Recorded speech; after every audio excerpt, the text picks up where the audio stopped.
নমস্কার বন্ধুরা, গল্পকথন by she channel থেকে আপনাদের স্বাগতম।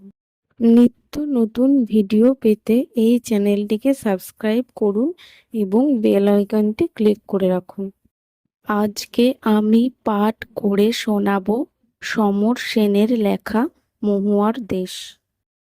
মাঝে মাঝে সন্ধ্যার জলস্রোতে অলস সূর্য দেয় এঁকে গলিত সোনার মতো উজ্জ্বল আলোর স্তম্ভ, আর আগুন লাগে জলের অন্ধকারে ধূসর ফেনাই।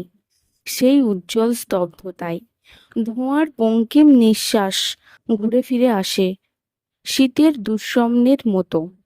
অনেক অনেক দূরে আছে বেগমদির মহুয়ার দেশ। সমস্ত ক্ষণ সেখানে পথের দুধারে ছায়া ফেলে দেবদারুর দীর্ঘ রহস্য আর দূর সমুদ্রের দীর্ঘশ্বাস রাত্রের নির্জন নিঃসঙ্গতাকে আলোড়িত করে। আমার ক্লান্তির ওপরে ঝরুক মহুয়া ফুল নামক মহুয়ার গন্ধ।